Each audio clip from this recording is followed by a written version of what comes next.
Bismillahirrahmanirrahim. Assalamualaikum warahmatullahi wabarakatuh. Selamat pagi menjelang siang. Salam sejahtera untuk kita semua.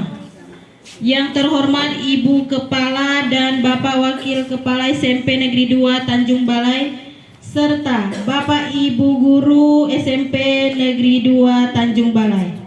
Alhamdulillah, puji syukur kita panjatkan karena berkat rahmatnya kita bisa berkumpul untuk bersama-sama dalam kegiatan komunitas belajar SMP Negeri 2 Tanjung Balai dengan tema diseminasi budaya positif, penerapan budaya positif di lingkungan sekolah. Baiklah, kita langsung ke acara yang pertama, yaitu pembukaan oleh moderator, yaitu saya sendiri, dan yang kedua kata sambutan dari Kepala Sekolah SMP Negeri 2 Tanjung Balai. Kepada Ibu saya persilakan. Bismillahirrahmanirrahim. Assalamualaikum warahmatullahi wabarakatuh. Selamat siang, salam sejahtera untuk kita semua. Pertama-tama mari kita puji Allah Subhanahu wa Ta'ala, Tuhan yang Maha Pengasih dan Maha Penyayang. Kita masih dapat diberikan kesehatan sehingga dapat melaksanakan tugas kita pada pagi hari ini. Dan tak lupa-lupanya kita ucapkan salawat beriring salam kehadiran Nabi besar Muhammad SAW. Mudah-mudahan nanti di yaumil akhir kelak kita mendapat syafaatnya. Amin amin ya rabbal alamin. Terima kasih kepada Ibu Kepala atas sambutannya dan sangat bermanfaat bagi kita semua. Baiklah, acara selanjutnya yaitu penyampaian materi oleh narasumber 1, yaitu Juni Pristiwati, dan narasumber 2 Salvira Anandita Samura. Nah, kepada narasumber pertama saya persilakan.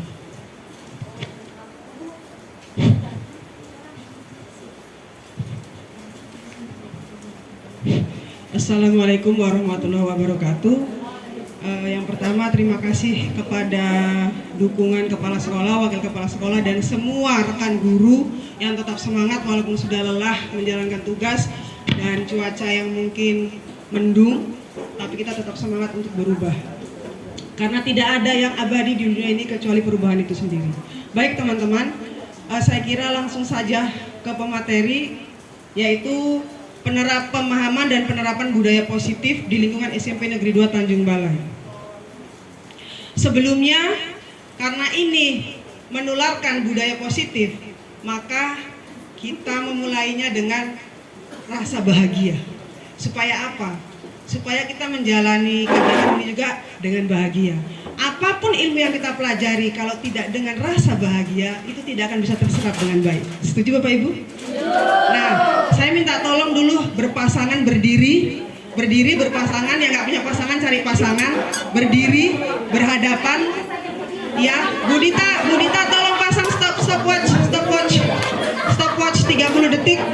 Yang nggak punya pasangan cari pasangan, berdiri berhadapan. Dalam hitungan 3 semua harus saling tersenyum. Jadi, nah ini dia. Kita belum mulai aja udah ketawa gitu kan. Berarti sudah dimulai afirmasi positifnya. Iya, dalam hitungan 3 saling tersenyum ya, berhadapan. 1, 2, 3, ya. Jangan diperhatikan mulutnya Bu, nanti lucu. Yang diperhatikan itu mukanya aja, jangan fokus ke mulutnya. Sudah 30 detik Bu Dita. Iya, terima kasih, luar biasa. Semoga sudah tertransfer afirmasi positifnya ya, sudah senyum gitu. Kita nolkan dulu masalah-masalah yang di luar gitu. Kita kosongkan gelas, mari kita isi dengan ilmu dan kita ikuti dengan sebaik-baiknya. Semoga berkah, bermanfaat, dan bisa kita sebarkan ilmu ini kepada murid-murid kita. Amin. Baik, yang selanjutnya kita mau buat kesepakatan. Bu Dita tolong diedit. Bapak Ibu, sebelum kita memulai forum ini, kita akan membuat sebuah kesepakatan forum namanya. Jadi ini ada pemantik yang sudah kita sediakan. Yang pertama adalah menghargai siapapun. Jadi siapapun yang berbicara akan kita hargai, kita dengarkan. Kemudian menjadi pendengar yang baik dan menjaga ketertiban forum. Boleh ditambahkan. Siapa Bapak Ibu silahkan yang mau menambahkan kesepakatan apa yang akan kita tambahkan. Silakan Bu Pipi. Ya, dipersilakan kesepakatan kelasnya. Ada yang mau menambahkan misalnya apa? Oh iya Bu. Menjaga kebersihan. Oke, silakan Bu Dita. Menjaga kebersihan ruangan. Ada lagi yang lain? Misalnya ada banyak ice breakingnya lah Bu Juni, ngantuk kami di sini. Misalnya. Lebih atraktif, jangan monoton gitu, jangan pematerinya sibuk sendiri ngomong sendiri. Misalnya boleh, ini kan bebas. Lebih atraktif. Ada lagi yang lain? Ya, terima kasih, sudah selesai. Baik. Langsung ke slide Bu Dita. Nah, langsung masuk ke materi budaya positif. Judulnya kan diseminasi. Bapak Ibu pernah diseminasi itu kegiatan yang ditujukan pada orang tertentu, sekelompok orang tertentu. Jadi sasarannya itu sudah ditentukan. Kegiatan Kombel ini budaya positif disasarkan kepada guru-guru khusus di SMP Negeri 2 Tanjung Balai. Jadi sasarannya itu Bapak Ibu sekalian. Nah, apa itu budaya positif?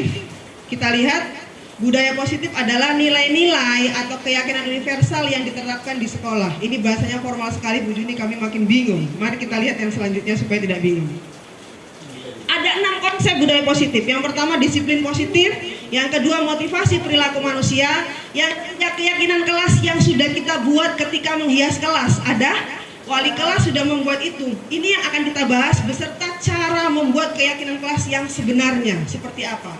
Kemudian kebutuhan dasar manusia, posisi 5 kontrol seorang guru dan segitiga restitusi. Poin 1 sampai 3 akan saya paparkan, poin 4 sampai 6 akan dipaparkan oleh Bu Dita. Perubahan paradigma. Bapak Ibu, sekarang saya berikan sebuah pemantik. Bayangkan ini adalah kelas. Saya di sini sebagai guru, Bapak Ibu adalah murid. Supaya Bapak Ibu nyaman belajar, apa yang Bapak Ibu impikan di kelas ini? Supaya Bapak Ibu nyaman belajar sekarang, Bapak Ibu pinginnya seperti apa kelasnya? Disiplin. Benar nih Mbak Eri? Atau tertekan ini kalau disiplin? Bersih wangi. Pastinya nyaman kan? Dan tidak ada tekanan kan?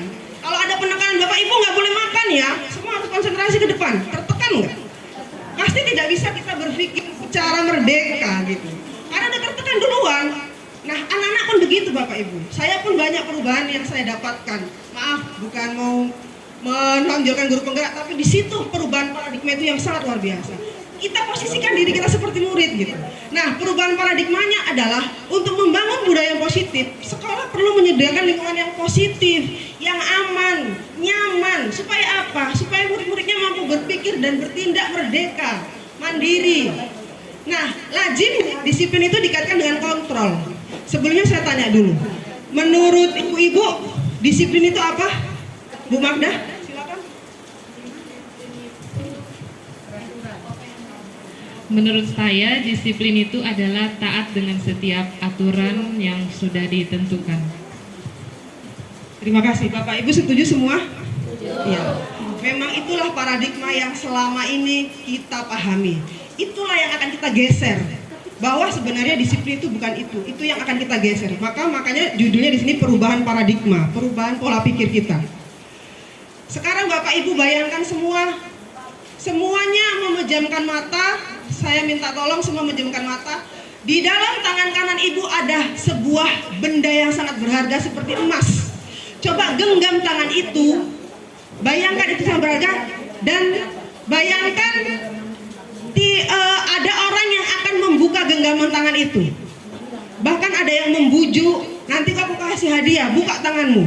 Atau ada yang membentak, buka itu, kalau nggak aku pukul kau misalnya. Atau digoda, buka, nanti kita keirian misalnya. Nah, atau saya kasih duit. Sekarang saya tanya, ketika Bapak Ibu membuka itu, padahal itu sesuatu yang sangat Bapak Ibu pertahankan, yang sangat berharga, dan Bapak Ibu buka itu, walaupun sebenarnya Bapak Ibu tidak ingin membukanya, itu kira-kira karena apa? Terpaksa. Iya, terpaksa. Apa hubungannya? Sebenarnya ketika kita memaksa murid, hei anak-anak, kamu nggak boleh terlambat ya. Mereka kemudian tidak terlambat. Mereka sebenarnya sedang kita kontrol tanpa keinginan mereka. Besok kau ya, kalau kau nggak pakai topi, pulang kau. Topi itu sepatumu hitam, pulang. Kalau nggak hitam, pulang kau. Mereka besok akan pakai sepatu hitam. Kenapa? Terpaksa. Kebanyakan terpaksa karena dikontrol oleh guru, bukan karena motivasi intrinsiknya. Nanti kita bahas motivasi intrinsik. Oke? Kemudian ada miskonsepsi. Pernah dengar miskonsepsi? Enggak. Apa kira-kira miskonsepsi? Pemahaman yang salah. Pemahaman yang salah tentang teori kontrol, bahwa guru itu bisa mengontrol murid. Orang dewasa itu bisa mengontrol murid. Kita bisa menguasai murid.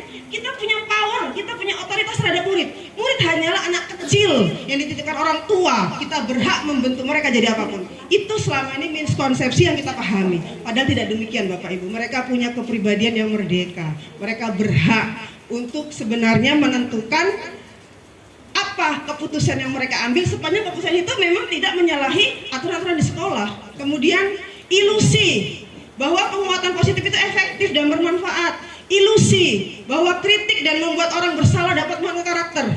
Saya pun sering gitu. Sini dulu kau, kenapa kau pakai topi terbalik? Hah? Menjelek-jelek kan itu mau diposting ke Sependu, kan jadi jelek itu postingan. Nah itu kan membuat mereka rasa bersalah gitu kan. Sebenarnya itu tidak menguatkan karakter. Mereka patuh tak dibalik topinya, tapi tidak menguatkan karakternya. Justru yang terjadi ketersinggungan dan merasa bersalah. Itu yang harus kita perbaiki, walaupun itu berat. Itu berat, saya katakan itu sangat berat, tapi pasti bisa perlahan. Kemudian ilusi bahwa orang dewasa memiliki hak memaksa. Kita guru, kita punya powerful, kita punya otoritas terhadap murid. Itu pasti ada di dalam persepsi kita. Kemudian bagaimana seseorang bisa berubah dari stimulus respon? Apa itu stimulus respon? Kepada pendekatan teori kontrol. Makin serius ini makin bingung, bahasanya formal sekali. Bisa dibesarkan Bu Dita. Stimulus respon terhadap dunia dan teori kontrol. Kita sekarang akan berangkat dari stimulus respon yang selama ini kita pahami dan kita jalankan menjadi teori kontrol terhadap dunia. Jadi tujuan kita adalah kontrol terhadap dunia. Yang pertama, kita selalu berpikiran kebutuhan kita itu sama, padahal yang sebenarnya kebutuhan setiap orang itu berbeda. Kemudian setiap orang melihat hal yang sama, setiap orang punya pandangan yang sama, padahal berbeda. Kita bisa mengontrol orang lain, padahal kita tidak bisa mengontrol orang lain, bahkan dia adalah murid kita. Kita tidak bisa mengontrol mereka. Kemudian kita berpikir menang kalah. Kalau ada yang menang berarti kalah. Padahal yang terbaik adalah win-win solution atau berpikir menang-menang. Next. Nah, kemudian saya ingin memberikan sebuah pertanyaan yang Bapak Ibu mungkin sudah sering mendengarnya tadi. Udah dibilang Bu Magdah, peraturan yang harus ditaati dan kita semua setuju. Jadi disiplin itu apa? Disiplin itu bahasa Latin yaitu disciplina, yaitu berasal dari akar kata yang sama dengan disiplin yang artinya murid. Jadi disiplin itu murid atau pengikut. Jadi untuk menjadi pengikut seseorang harus paham kenapa kita harus mengikuti itu. Sehingga motivasi yang terbangun adalah motivasi intrinsik. Anak-anak datang misalnya harus pakai sepatu hitam, harus pakai baju seragam. Supaya mereka melakukan itu karena motivasi dari dalam dirinya, bukan keterpaksaan. Mereka harus paham kenapa aku melakukan itu. Coba sekarang saya tanya, di luar negeri Bapak Ibu pernah perhatikan anak-anak sekolah ada yang pakai seragam nggak? Enggak. Sekolah internasional pun kadang nggak pakai seragam. Kenapa kita pakai seragam? Kenapa harus diseragamkan putih biru lah SMP, SD putih hitam, putih merah, pakai baju biasa itu kenapa? Pakai baju rumah, baju hari raya gitu. Iya, menimbulkan empati di sana. Kalau kita tidak seragamkan akan terdapat kesenjangan di sana. Maka orang yang mampu akan menonjolkan kemewahan mereka, dan yang ekonomi lemah akan merasa minder gitu. Jadi supaya muncul motivasi intrinsik, mereka harus paham kenapa harus diikuti. Anak-anak besok, misalnya Bu Pipi ngasih pengumuman, anak-anak besok kalian upacara pakai topi ya, gitu kan? Iya Bu, kata orang itu bilang iya, disuruh Bu Pipi biar jangan dihukum misalnya. Maka yang terbaik adalah mereka harus paham kenapa harus pakai topi upacara kan gitu. Supaya apa? Supaya mereka bisa melakukan itu dengan kesukarelaan. Jadi kita nggak usah bolak-balik patroli atau apa gitu.